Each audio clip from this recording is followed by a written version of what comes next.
Si mais notre père, on pense au ça là. Si notre père est qui très digno. Très digno. Si notre père est qui très digno. Si on est nazali na studio nanga ici comme na 3/4. Les bossons dans le bac qui na 2/4. Mais il y a un ami à moi qui m'a appelé aujourd'hui. Il dit non, mathématiquement tu ne peux pas dire 2/4 parce que 2/4 égale 1/2. Donc ne dis jamais 2/4, il faut dire 1/2. Ah, je me suis dit oui, il a raison. Mais ce qu'on a commis, j'en ai 3/4. Et c'est commis pratiquement vers la fin. Et Tikali, on a ça le déplacement vers la France, aussi les Sango. Et d'ailleurs, donc ça, le voyage uniquement na président Wenge, il est président Wenge. Il y a qui s'engage? Dans tout na yo. Naïveté. Président Wenge, il est. Bah Wenge pendant la. Si, mais président. Non, fondateur de Naïvi. Je vais te BCBG. Maison Mère Azali. Non, l'herbe Azali bango tout. Ah, ok. Oh, le bâtiment wakala. Ok, j'ai bien piano, oui. Donc, il y en a hier pour un yemba, zembo, moko. Alors, il y a un vieux. Il y a un Mikili. Propre petit frère. Mais on a un sali symbiose avec un musicien belé, non, qui peut faire mano quoi ça. Non, non, peut faire Azali, mais Azapina Pinate. Oui, mais qu'il y a que dénicher voix moko, oyo, biso tout aussi pour la Kanango, Nyoka Longo. Nyoka Longo n'a jamais fait de featuring avec moi dans Vive la musique. Depuis to Kabwana, ça fait plus de 30 ans, na noto yemba na Nyoka Longo le soutien. To passa qu'il y a un temps comme ça, il y a yemba na nyobiwe. Nyoka Longo, Binombale, Wemba. To yemba qui mais c'était vite fait comme ça. Mais cette fois-ci, Nyoka Longo a apporté voix na style où il y a été. Na style il y a la musique. Mais vous allez écouter, il y a plus de ça. Naloyembo, bien pas ma casse na batterie. Non, Naloyembo Penza. On a chanté tous les deux. Et d'ailleurs, après ce passage, moi, on a dit, Mwanga Lobi, Atangi Baninga Naye, Alobi, Boyo, Kamingongo, Oyo, et Bersaki Jeunesse Nabino. Mais vous avez des gens qui sont un peu dans le bon. Et puis, Naye, Kamata Sous Mongongo, il y a Elenge, moi, qui toque. Alors, il y a une femme africaine, femme congolaise, Barbara Kanam.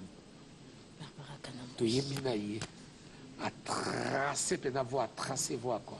Bisomi balekaka. Mais featuring non la mono sali moi mingi à part Jossard, à part Barbara, à part Jibem Piana et Siliwana. Et côté instrumental? Si la musique. La musique. Apport à Pépé Feli et Zanini.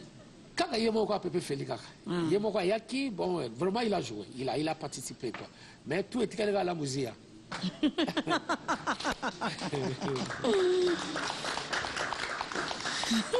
Nabanza papa lobi nyonso to lelo boy na obi ngai na koyamba papa wemba lokwa mobeti masolo te mais moyembi nzembo ozonga papa parce que répertoire eza molai na boy bato mosuna ndako batu nanga ayembaki mama Rosa te. Bonsoir maman esikozwami to pesi ombote mingi. Mais bongi peto kalumoko papa wemba. Ah oui. Mongongo biso et c'est simplement chanteur. Chanteur kaka. Simplement chanteur. Sika boy na banza totiki maloba na papa wemba poete ye abete na biso mendule kitoko ya Viva la Musica elongo na lingomba na ye. Bandeko babolingo Go bandeko babolingo Bokalisa poan Ya village molo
Nzambe mokonzi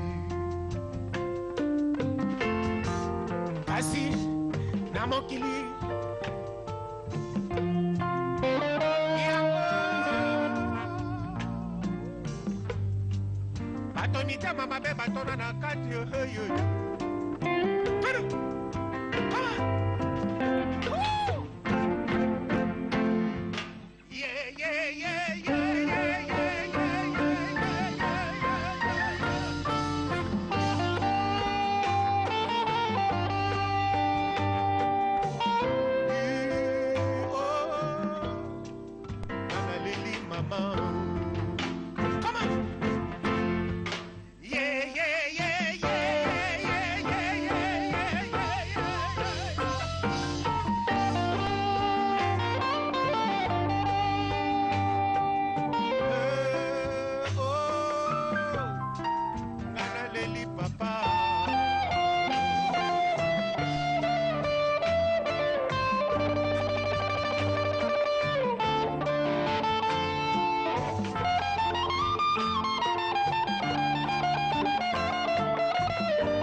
je vous le dis, l'heure vient.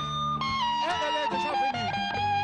Où les morts entendront la voix de Papa Wemba, Tourouyaka, le chef coutumier traditionnel du village de Molokai. Et ceux qui l'auront entendu vivront.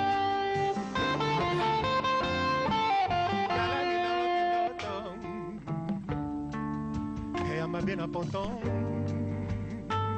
sur mer. Masini ekokumbanga na nzela oyo ya Kinshasa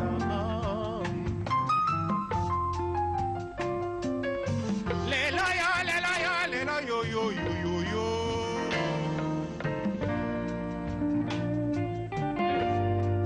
pokwako eimela moiko ekita elimwa kala mama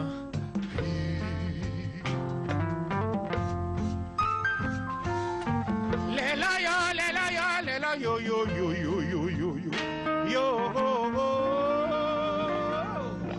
natikala maboko pamba Wemba di omwana mawa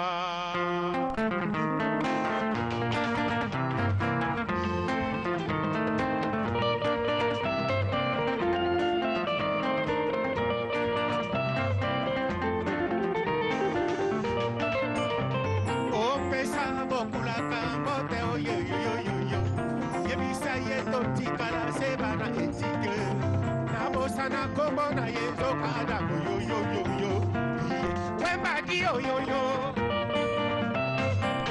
mwana ya mawa azanga papa zonga mami baba tinalite baloba ona data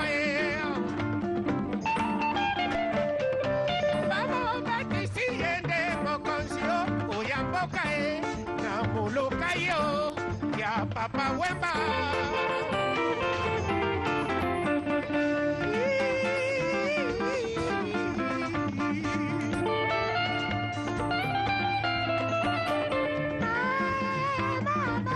mama walio